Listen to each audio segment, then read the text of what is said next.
Do ghosts sleep, or are they already eternally resting? Who is Papa John, and how does he make so much pizza?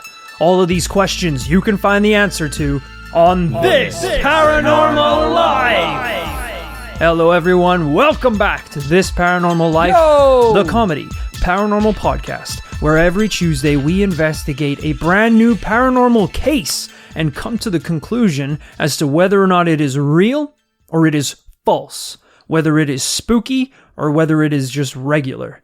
My name is Rory Powers. I'm joined by my co-investigator, Kit Greer. Glad to be here. Yeah, whether or not it's spooky, it's kind of like when you order a meal at a restaurant and there's like spice levels. Yeah. There's levels of spooky. There are, for sure. You know, and much like spice, the top level will make you cry or borderline blind you. It'll at least give you a runny nose. It's quite a wide scale. Yeah. And if you don't have a little bit of tolerance and a little bit of taste for it, you better basically leave the restaurant. There's a reason why one of the hottest peppers is called a ghost pepper. All right? Because it's paranormal, guys. Today we have another amazing email submission from our listeners. Wow. This one comes from Shane Rafferty. Oh, thank you, Shane. He emailed in saying he wanted us to investigate Helen Duncan, a psychic who allegedly communicated with the dead, possessed psychic abilities, and was eventually convicted of witchcraft. Oh shit, this seems like a pretty textbook case, especially when it sounds like the law has already decided that it's real. Yeah, well, I thought, sure, why not investigate a good old-fashioned witch trial. We haven't gone back to the 1700s in a long time on this podcast. Yeah, witch trials and all that. But imagine my surprise, Kit, when I discovered this case takes place only 70 years ago. Wow, that is way too recent. And it's in Great Britain, too. This is Brexit Britain. Things are going backwards, folks. We're going to put the witches on trial starting from next week, and then we're going to go so far back, we're going to start electing witches into local government. Helen Duncan was born in Perthshire in 1897. She had a reputation at school of being a little strange and quirky, making, quote, dire prophecies that would upset other children. Most kids are just making crayon drawings. She was making dire prophecies. It's on the extreme end for sure. I mean, a lot of people just want to be taught about the alphabet by Elmo. They don't want to find out how Elmo's gonna die. Yeah. These are things people don't need to know. It's like, oh, I love Elmo. He's so soft and cuddly. Yeah, he won't be so soft in 35 years where he gets killed by, who's the one that lives in a garbage truck or a garbage bin? Who's that guy? The Grouch? Yeah. Oscar the Grouch? He's gonna go buck wild and shank a bunch of the Sesame Street people. That would upset me if I heard it. By the time she was 30 years old, she had mastered her powers and was working as a full-time medium, claiming that she could predict events and even summon the spirits of the dead. Wow. Okay, so we fast forward a little bit there, but it sounds like she was showing a little bit of signs in childhood of maybe having some sort of foresight ability. Yeah. But she had completely mastered it by her 30s. Oh yeah, she's working as a full-time medium. Okay. And obviously a lot of mediums claim that they can summon spirits and talk to the dead. That's the bare minimum, pretty much, to qualify as a medium. Yeah. But Helen was special. She would communicate with the spirits of the dead by emitting ectoplasm from her mouth. Okay, what does that mean? I don't know if you're like me. When I hear ectoplasm, I think Ghostbusters. I think absolutely goo, sort of like slimy goo left over from spirits or apparitions as they pass through things. Okay, so like a snail trail, but from a ghost. Sort of. It's described as a goo-like substance that supposedly exudes from a medium during spiritualistic trance. No, I had no idea it had anything to do with mediums. Either did I. I think Ghostbusters obviously took this and splatted it about like ectoplasm was this ghost goo. Yeah. When the reality of it, well, I'm not going to say the reality of it, but the definition of it is that it apparently exudes from mediums as they make contact with spirits. Weird. What a bad side effect. Like you want to go, you just have the gift But Yeah. that means you also have the gift of creating goo. Yeah, vomiting up 24/7. goo. I'd rather not talk to the dead if that's what I have to do. Yeah. I'm fine. Helen Duncan was becoming a big name in the world of the paranormal. So big, in fact, that in 1931, she caught the eye of the London Spiritual Alliance, who were interested in her methods, especially this ectoplasm substance. So they managed to get a sample of the ectoplasm, and after a short examination, they discovered it was a mix of egg white, toilet paper, and cheesecloth. Okay, slow down, because Yeah, sorry, we've got a lot to get through today, so we're gonna rattle through a lot of these. okay, facts do I have at to? the Is start. there time for a question? You can ask a question about one of those things: the eggs, the toilet paper, or the cheesecloth. Okay, I have more than one question, but for the sake of brevity, I'll keep it to The cheesecloth, sure. because because again makes sense, I can't get guess. into the toilet paper due to time Right. constraints. But cheesecloth is definitely not a goo Okay. or a liquid. Do you know what cheesecloth is? I mean, I guess it's the cloth that you would strain cheese curds through to create solid cheese. Sort of, yeah. It's like, it looks like a very thin tablecloth, Yeah. kind of material. How is that in there if it's a solid and this is goo? You can eat solids, all right? That's 90% of my food. Right. So moving on. But What? we're not talking about What do you mean? we're not talking about food. We're talking about goo. Oh, how do you eat a We're talking solid? about I don't know. ectoplasm. Bite into the potato kit. That's a solid. So you're admitting that she just ate the things and then spat them out again? It. Because I didn't say that. Whoa. Well, someone's saying it. Someone's saying it. Look, from their examination of the substance, Oh, Jesus. it seemed like she was eating cheesecloth and vomiting it back up again. You said it, not me. I'm fine for that to be where we Fine. are right now. They theorized that Helen would eat this ecto cocktail before a seance and somehow regurgitate it up during the performance. Okay, good skill, not paranormal. Obviously, Helen denied this outright because why would we trust the claims of a scientist over a witch? Over the London Spirit Alliance or some shit? Well, weirdly, I think the London Spiritual Alliance are on the team of the scientists. Oh, shit. So she's kind of going against the Alliance, which is a very medium witchy thing to Why do. haven't we heard from... surely they should be interested. We live in London. Why haven't we heard from these guys yet? I don't know if they're still going on. I mean, this was, what did I say, 1931? So they could What was her name? have been Helen Duncan. She killed them. She killed them for cursed them. bad-mouthing the ecto. Well, later in 1931, researcher Harry Price, the director of the National Laboratory in London, decided to offer Helen £50 to perform a number of test seances. And surprisingly, she agreed. I'm going to go ahead and guess that's a lot of money back then. 1931, there must be some Wow. sort of online calculator. Hey Siri, what is £50 in 1930 in today's money? Whoa! I don't know if this is true. 55 Bitcoin. Is that right? All right, It can't be that much. $3,000, Okay. I guess, yeah, that's quite a bit of money. something like that. Let's assume that that's right. I'm just gonna go out there and say that if you're eating cheesecloth, $3,000 probably would improve your circumstances. Hey Siri, how much is $3,000 worth if you eat cheesecloth for dinner? Oh shit! No, not me. Oh my god! Just 3 grams worth if you eat cheesecloth for dinner. No, Siri. Oh shit! I just ordered 200 pounds of cheesecloth from Amazon. God damn it! I just ordered $3,000 of ectoplasm. So she shows up. They begin the test seances, and before they know it, Helen is communicating with the dead, spurting out ectoplasm everywhere. It's like a loose fire hose. But Harry Price already knows what's going on, and he tells her, "We know that you're barfing up half-digested cheesecloth." Helen denies it. So he says, "All right, to prove us wrong, let us x-ray you so we can see that there's nothing in your stomach." Seems fair. Now, what happened next, I think, can only properly be told by a testimony from Price on the day. She refused to be x-rayed. Her husband went up to her and told her it was painless. She jumped up and gave him a smashing blow on the face, which sent him reeling.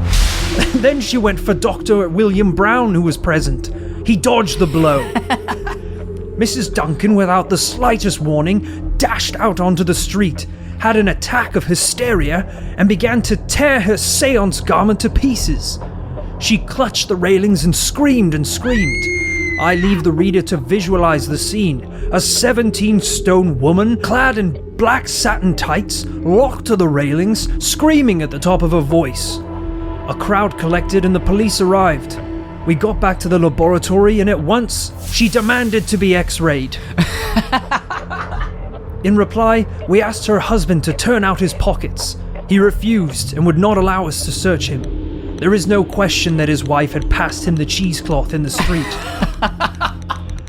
Could anything be more infantile than a group of grown men wasting time, money, and energy on the antics of a fat female crook?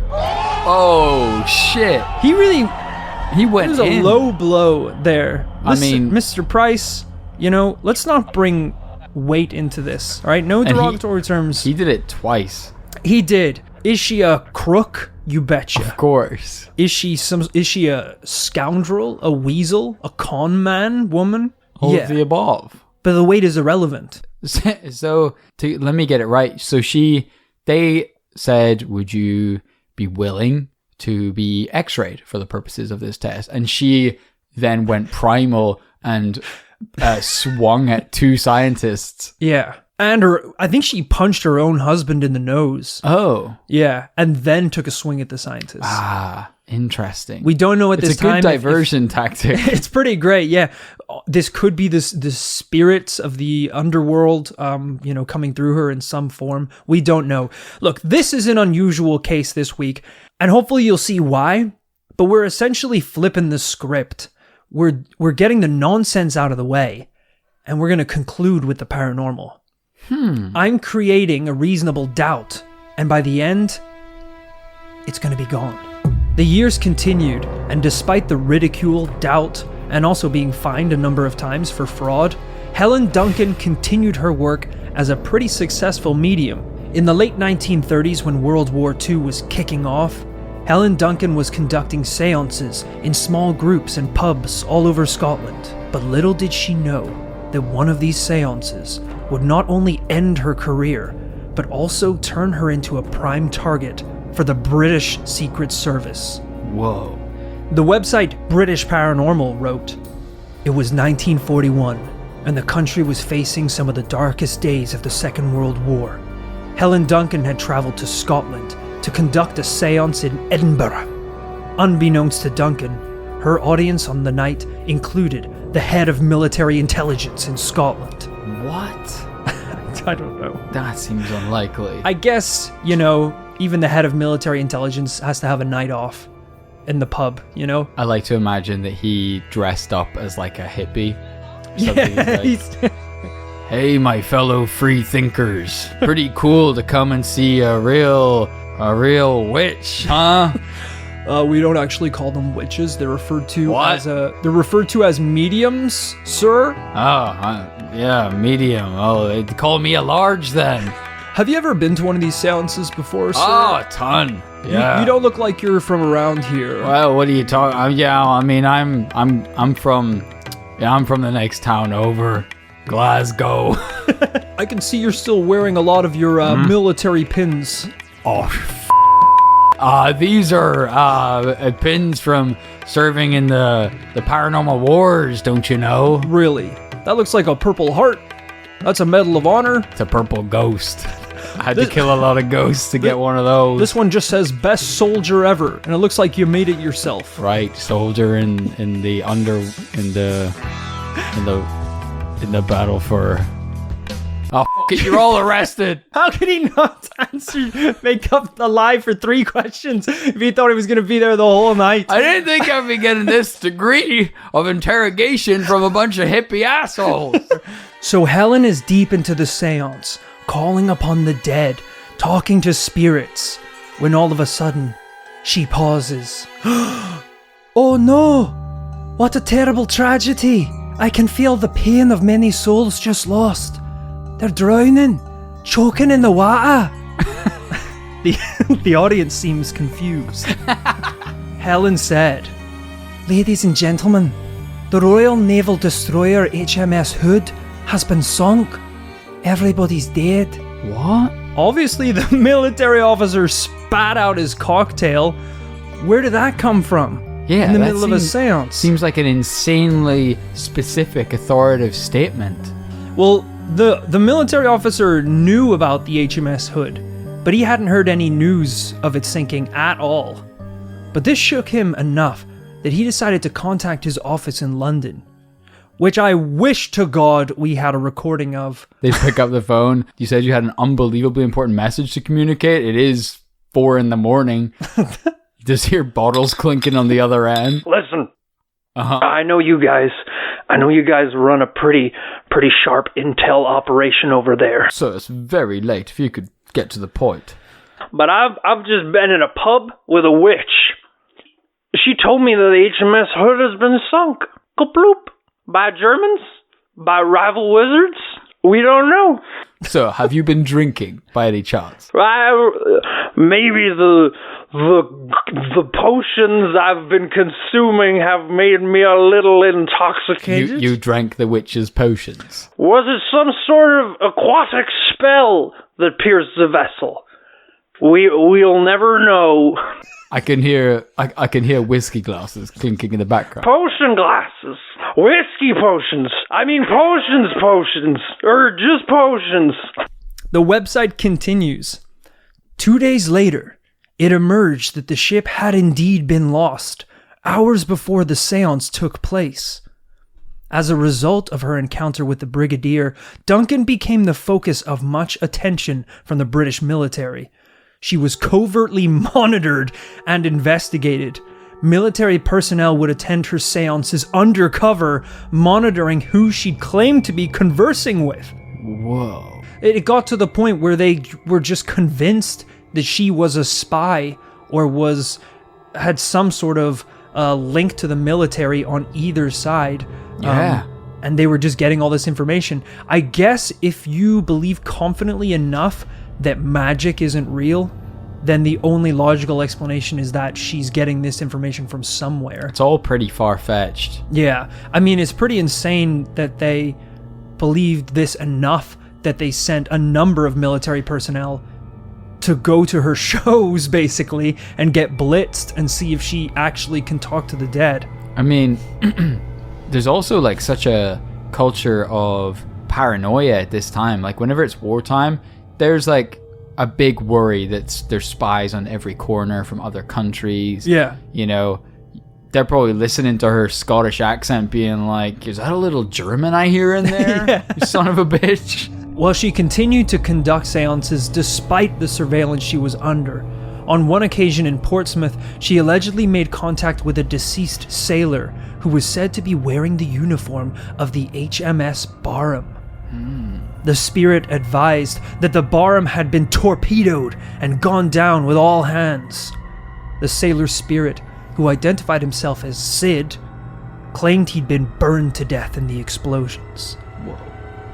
It turned out that not only had the Barham been torpedoed and sunk, only a handful of British military intelligence personnel were aware of this at the time of the seance. The news hadn't even been passed on to the families of the lost sailors. When the full news of the sinking finally appeared in the Times, 3 months after the seance, Whoa. it emerged that the Barham's crew had indeed included a sailor named Sid, who had lived in the same street that hosted Helen Duncan's seance! Whoa! It's all going crazy, guys! So what you're saying is... I'm saying wizards are real, magic is real, Hogwarts, you bet your ass is real. Dementors? Hopefully not. Hopefully not, they're pretty scary. What's the blonde boy? Malfoy? You Sure. bet he's real. Ron? Debatable. What you're saying is she is either a legitimate medium Yeah. or this goes all the way to the top. Either she is a psychic or she torpedoed this boat herself. And spoke to Sid. Any last words, Got Sid? his last words, then twisted his neck. I don't know. I don't know how this is happening. I mean, how insane is it? It's a pretty big coincidence to get all these facts right, do the seance with a sailor named Sid, and then there was a sailor named Sid on the boat who lived on the same street that hosted the seance where you talked about him. That's crazy. That is crazy. Helen Duncan was put under intense surveillance, and by this point, I'm assuming half of the audience in the pub for her seances are undercover military officers. The entire front row is 50-year-old men with mustaches and English accents. Oh, so I'm detecting the spirit of a lost woman. Does anyone have talk about the war? Yeah. How will we defeat Germany? They fully believe it now. I also love the idea of sending in all these military officers to find out all this top secret intel, discover whether she's a spy, and within 5 minutes, Lieutenant Lance MacArthur is in the front row, just be like, tell me, will I ever marry? He's like completely bought into it. Him and all the boys are just like, when will I find love? Julia, does she wait for me across the water? Julia? No, she was on board the HMS Rogers. Julia, I told you to stay put. She got torpedoed pretty bad. I mean, we joke, but during one of these seances, an undercover officer claimed that the spirit of his mother materialized in front of him in ghost form. Holy shit. She's turning the military against themselves. It eventually went on for long enough that they were like, all right, this is a piss take. And they arrested Helen for treason and spying.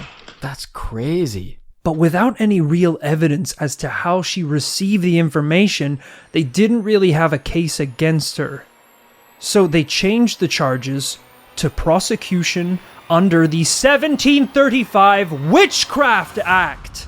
Oh my god, you know that there was Lance MacArthur was in the library at 1 a.m. burning the midnight oil, just being like, they're gonna let her out in 6 hours if I don't do something. Yeah. Wait a minute. Maybe, just maybe. The music starts playing. He goes to the darkest, dustiest part of the library. He's got the candle in his hand, lifts down an old book called Old Ass Laws, blows the dust off the cover.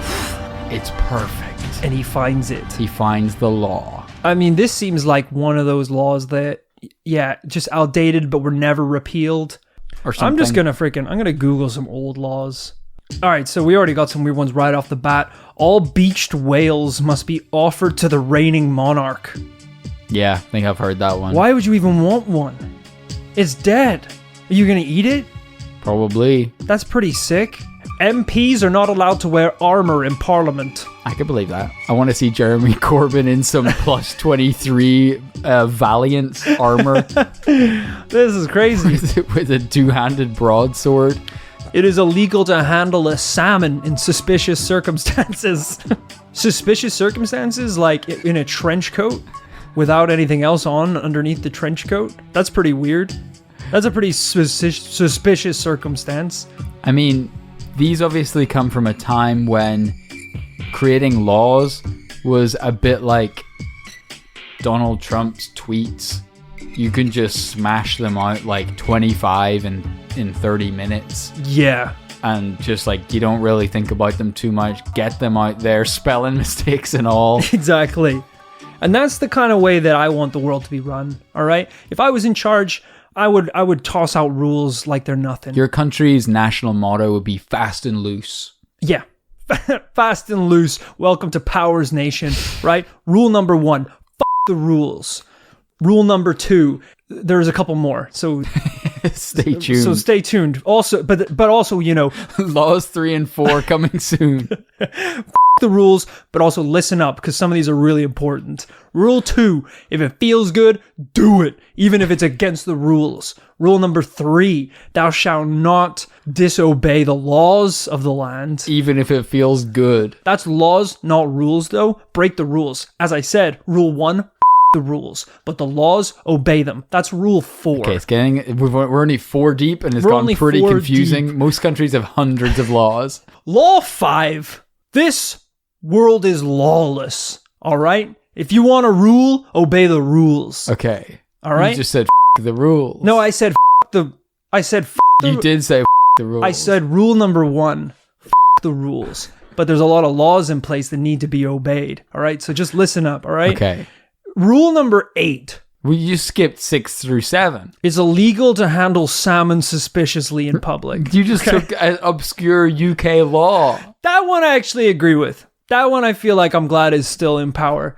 I don't want an old man Rule or an 9? old person. Rule 9, the salmon rule. Do whatever you want with that shit. Flap it around in someone's face. Put it up your ass. Nobody cares. Nobody gives a shit. All MPs must wear armor while f***ing the rules. So, I mean, that's basically all the laws of the Powers Nation, aka the Paranormal Commune. Do let us know if you have any suggestions. We'd really appreciate that. I would like people to tweet us their laws. They're 100%, please. Okay, back into the case. Helen was arrested. They didn't have any evidence for a case against her, so they changed the charges to prosecution under the 1735 Witchcraft Act. The official charge against her was that she lied and claimed to make contact with spirits, which apparently was a criminal offense under the act that was apparently still law. Helen offered to demonstrate her spiritual powers in the courtroom, but was found guilty. Really? I was going to say, because you got to listen, lots of people doubted her over these years. Yeah. Said that she was a crackpot, she was a scam artist. You got to appreciate the gumption of someone who gets sent down for witchcraft and then doesn't come clean and go, look, it's all a bunch of bull crap. I was eating cheesecloth for breakfast, lunch, and goddamn dinner. Yeah, that's pretty ballsy to be pretty much on your way to prison. Yeah. And instead of being like, I made it all up, you say, let me cast a spell right now. They say any last words, you're like witches forever. It was also very smart of them to not let her demonstrate her powers before they arrested her, because that's how a lot of witches get free. We've talked about it on the show before. Yeah. It's like giving them just a free pass and they'll just Wingardium Leviosa or some shit the courtroom away. You said it so great in the previous episodes. You don't ask a witch if they have any last words because they cast spells via words. That's it. That's their bullets. You know, Don't let them have a gun. Yeah. Well, she was locked away in prison until the war had been won. When she was released in 1945, she promised to stop conducting seances, but was arrested during another one 11 years later. I assume she was doing them throughout that entire 11-year span. Imagine. They didn't just catch her on her first one. She's like, all right, I know I promised I wasn't going to do it, but it's been 11 years. I feel like, I'm going to be a little weird tonight. Let's do a seance. She lights one candle. Freeze FBI! Oh, shit, they got me! Gets swatted. They burst through the windows and 100 ghosts are disappearing into the walls and floorboards. Duncan was one of the last people convicted under the Witchcraft Act of 1735, which was a law that made falsely claiming to sort of talk to spirits a crime. That's what it was. That doesn't sound like what it was in the beginning, though. I No. think that's a pretty convenient rewrite. I think, obviously, a lot of the earlier witchcraft acts were mainly about burning witches. Yeah. And then when they were abolished, this one was pretty much in effect that was like, okay, well, if witches aren't real, it's also now illegal to lie and say you're a witch. Okay. Or I keep saying witch. I shouldn't say witch because it's not witch, it's medium. But it still involves falsely talking to spirits and conjuring up spirits, which falls under, I guess, witchcraft. Okay. Is this making sense? You look confused. Okay. I just have And to... I don't plan on elaborating. So why'd you ask? I just have to remind myself that whilst we do have mediums today, that is presumably because they repealed this act. Yeah, this actually was one of the cases that was a huge part of repealing that act. Right. Where they kind of realized this is nonsense. We shouldn't really be locking people up for this. No. If you want to pay someone to talk to spirits, that's fine. The weird thing is that they let her go after the war was won. Yeah. What happened if they didn't win the war? Because, listen, during the war effort, people forget, but everything went into the war effort. There was 99, you're tax rate was like 99%. Like every dime you made went into it. Yeah. All the food went into it, all the steel. Scrap metal, everything, yeah. I like to imagine they were like, we cannot risk a single witch on the streets. They will cast a spell and a soldier's like bullet will do a loop-the-loop and shoot his friend in the head or something. So just lock him up. We'll think about it after the war. Yeah, which I think is frankly stupid, all right? You need every advantage that you can get in war. There's no rules. Put Helen on the front line. That's what I'm saying, brother. You know, while they're down low looking for all the troops, they hear the thunderous roar of a broomstick ripping through the air at sonic speeds. Oh, you just shot one of the American soldiers. He drops dead. Helen rises his body back up from the dead. He keeps marching forward like it's goddamn bedknobs and broomsticks. They're shooting ghost armor. There is just not stopping. Her little witch's black cat is straight up clawing eyes out. Oh, your troops are cold at night? How about 50 feet of cheesecloth to wrap up in so the cold doesn't get you? That's right. She's a fraudster again. Or just the fact that she called the HMS Hood going down. Yeah. How about they go, listen, how about you give us a couple hours heads up next time and we avoid the torpedoes? Yeah. You know, something along those lines. It's a simple conversation, but again, as you said, it's a war. People are on the defense. People are scared.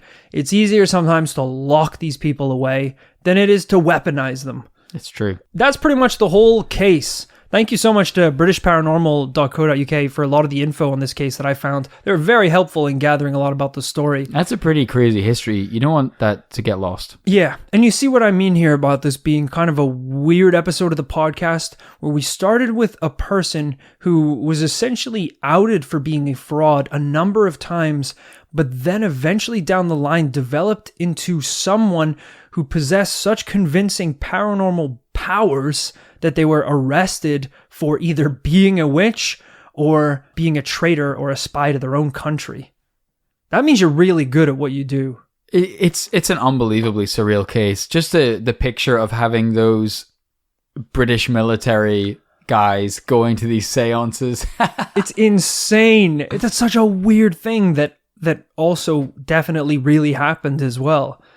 But again, I guess if there was even a slight possibility that she was a spy, they probably wanted to find that out immediately. Yeah.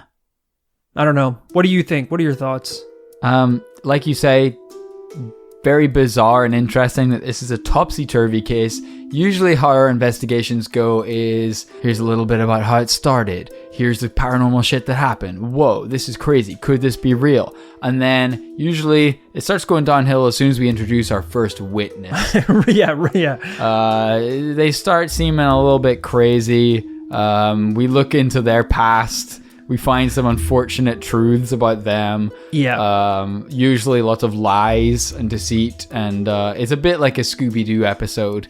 Usually it's pretty clear who's under the mask at the end. Of course. And it's blatantly obvious. The business owner or something.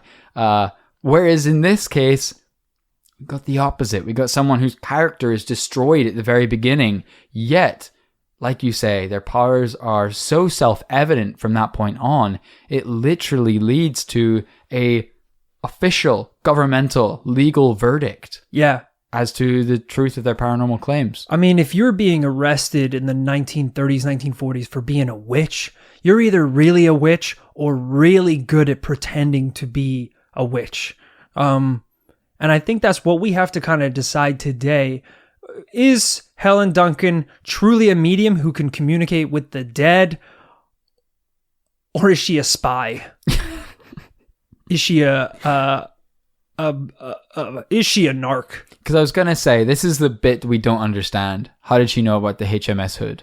Yes. Yeah, I did a little bit more research into that, and it seems like the only explanation as to how she would know any of this is that some of the information around these very specific details weren't quite as top secret as maybe BritishParanormal.co.uk had implied. Right. It still might not have been disclosed to the public or released in newspapers, but if you're in a small community in Scotland and you live on the same street as Sid, yeah, as soon as the family know, maybe you find out. Yeah, word of mouth, like these things do spread. Like people would tell stories, people get telegrams, things like that. And yeah, as you said, in a small town, it's all people are going to talk about is the war. Yeah. In the case of Sid, I mean, that's a pretty weird one. It said that Sid lived on the same street that was hosting Helen Duncan's seance. It didn't necessarily say that that's where Helen Duncan lived. Oh, that's true. Or that she knew Sid. That's why I thought that one was kind of weird and cool, because it's like, hey, this is just a coincidence that she's in a pub by where this guy lived. So if she's getting some spiritual vibes or like the visions of someone who's perished, it makes sense that it's the guy who lived like 10 feet away from this pub. But it also sounds a little bit like she overheard Sid's grandmother in the street that day and was like, I'm writing that into tonight's seance. Honestly, you never know. Also, Sid, I think, is a very safe name when it goes to anyone who is involved with oceanic travel. I think Sid is pretty much what I would go to as well. Right. It's a very piratey name. Yeah, naval name. Yeah. That's fair. Yeah. I think when we're coming down on a conclusion to this case, it's not so much the paranormal activity that was successful and convincing that we need to think about. It's the cheesecloth. It's the X-rays. We can't forget about that. We can't forget that whenever they wanted to X-ray her, she attacked her own husband and two scientists, ran out into the street, flipped out, gave the evidence to her husband, and then tried to lie about it. Yeah. And again, as I said, I mean, she'd been arrested for fraud a number of times, even before the incidents in the 1930s where she was predicting facts about the war. So it's already a pretty muddy history.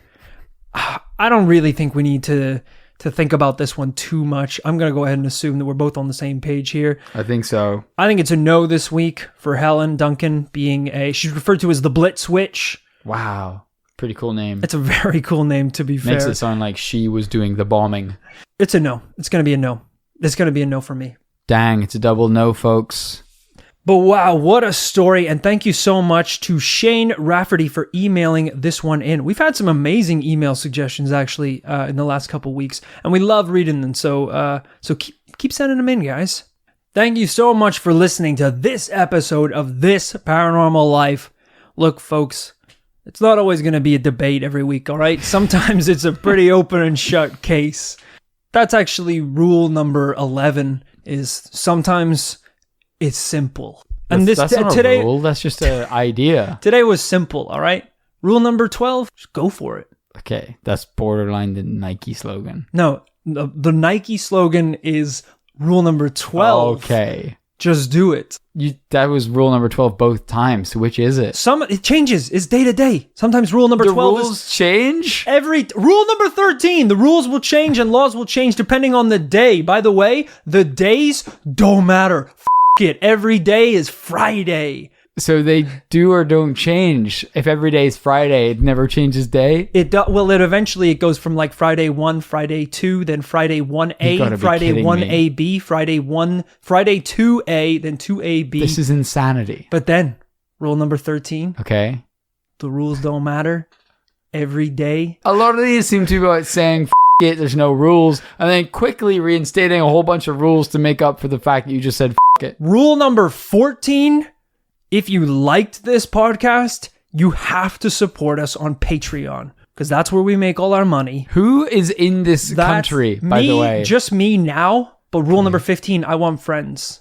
And I think... Is it a place? It's more of like a state of mind now, but it's a popular place and it's only going to get bigger. And if people... Well, I'm sure if it's just you, unless you leave your own nation. Honestly, I'm thinking about it. Because things are getting a little complex. Quite a lot of rules. There's a lot of rules to follow. I'm feeling boxed in around here. I mean, if you don't follow the rules, what happens?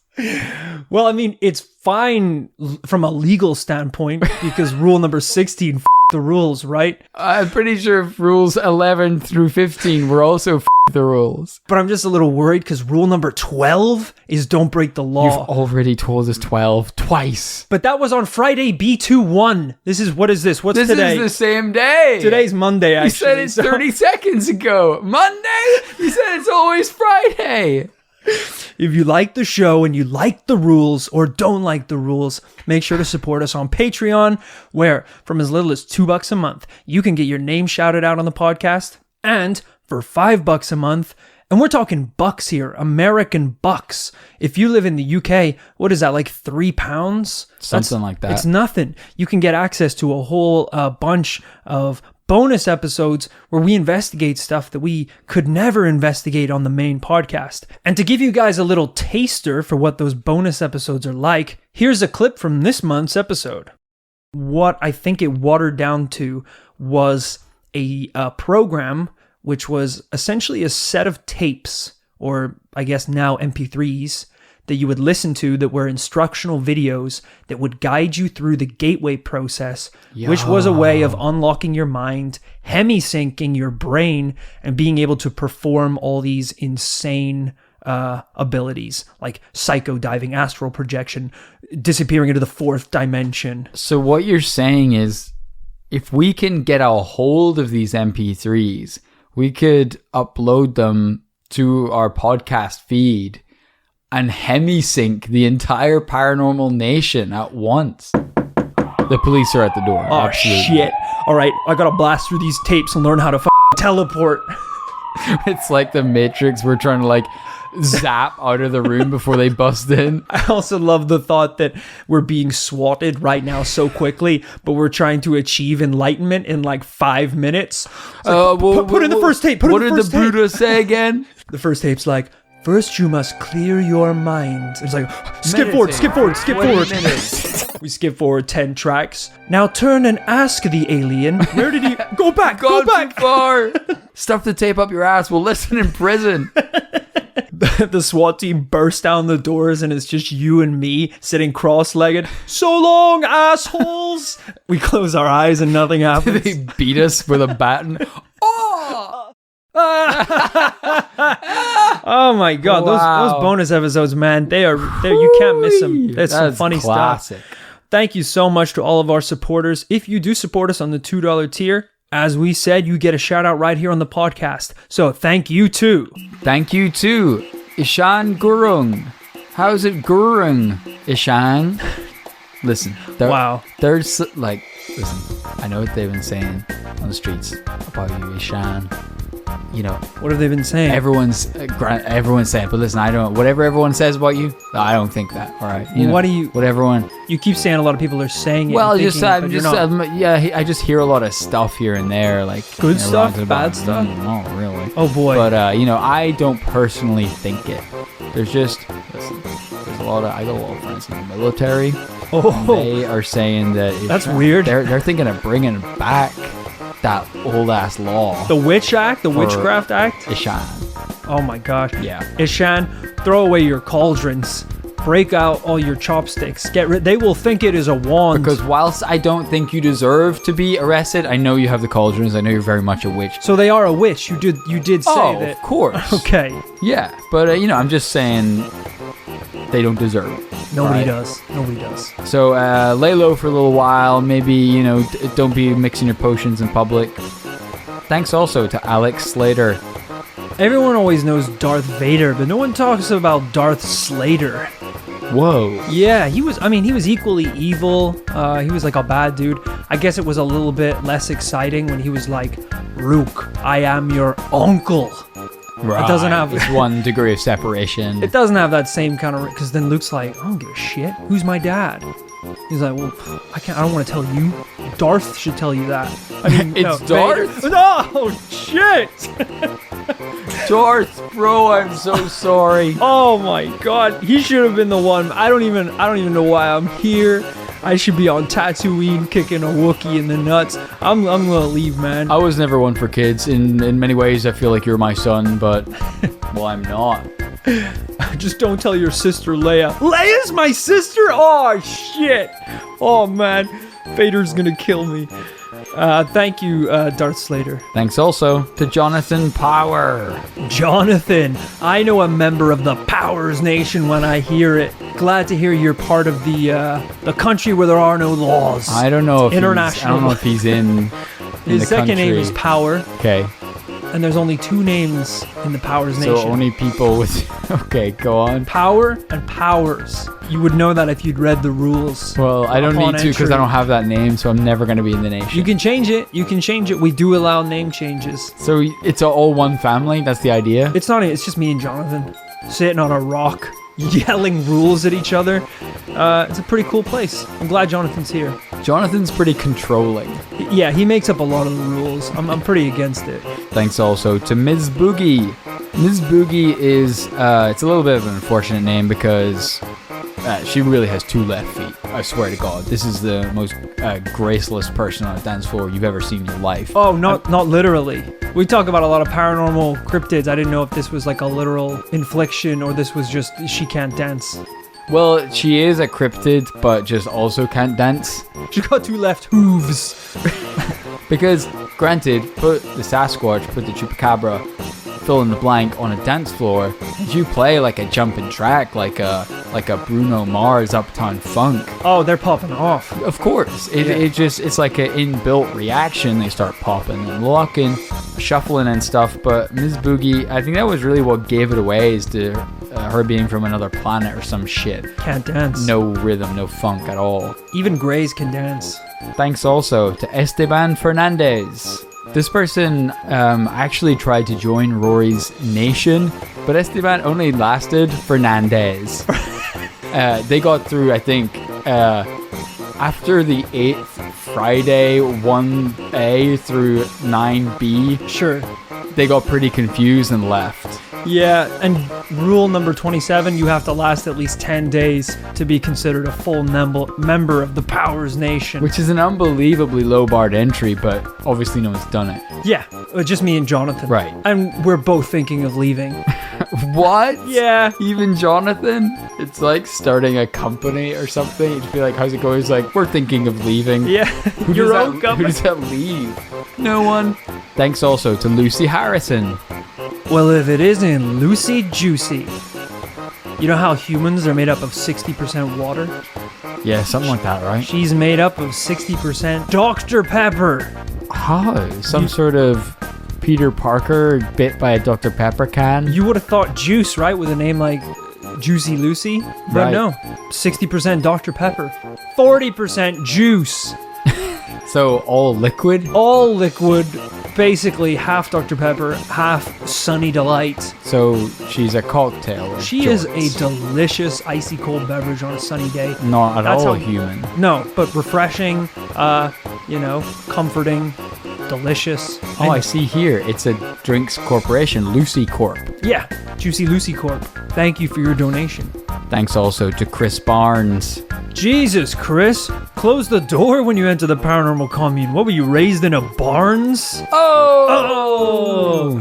Seriously though, if you could just make sure all the locks are sealed and the door is bolted shut. What rule is that? That's not for the Powers Nation. That's for the paranormal commune. Oh, okay. All right. And yes, there's a bit of a crisscross and I hope there an overlap in laws and rules. There better not be. But just make sure the door is shut, because we've had a couple runners recently, and we just want to make sure everyone's safe from the outside.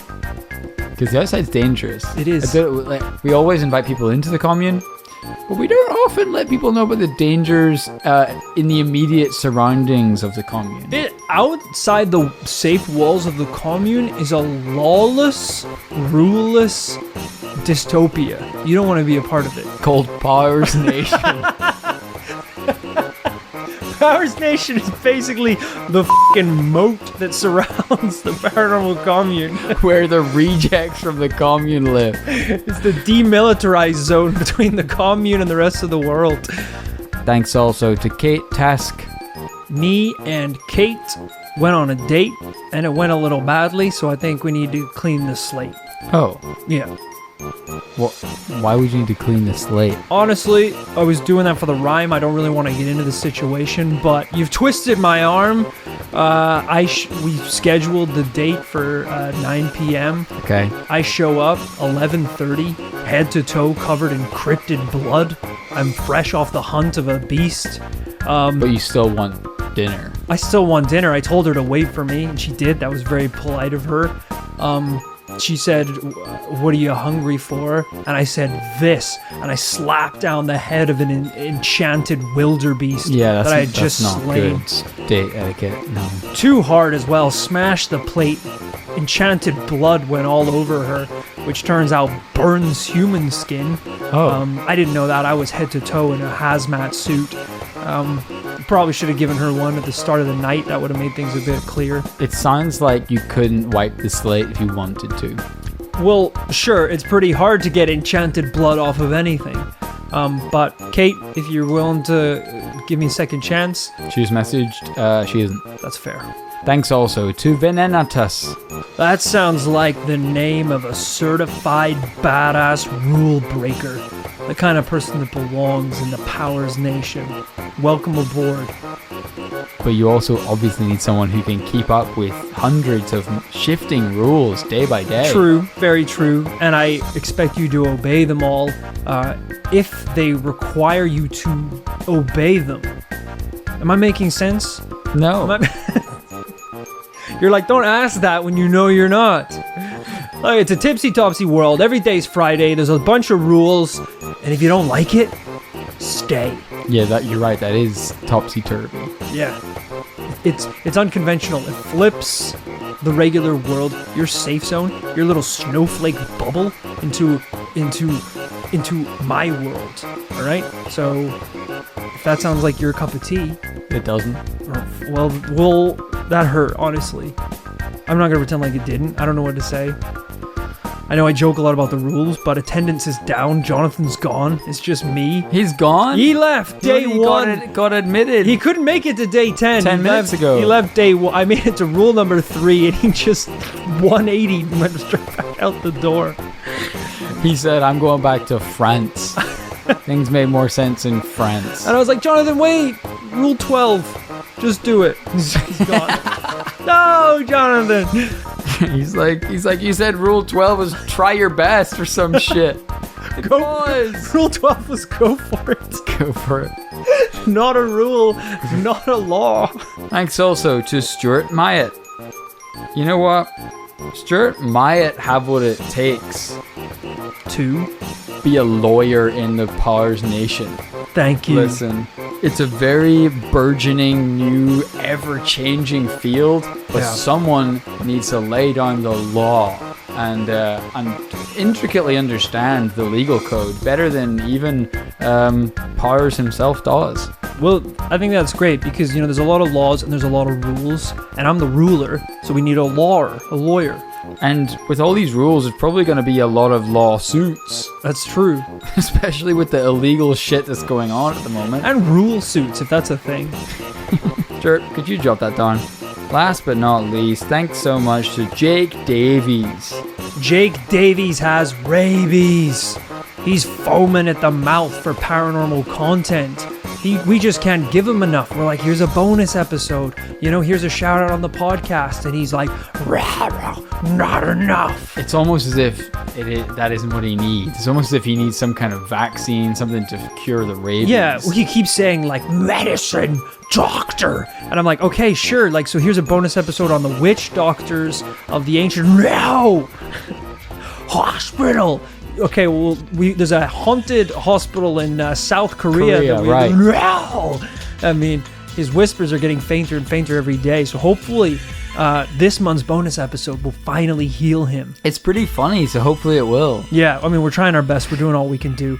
Thank you to everyone that we shouted out for listening to this week's episode. I hope you enjoyed it. We had a blast recording it, as always. And, hey, there's nothing left to say, but we will see you next week for another episode of This Paranormal Life.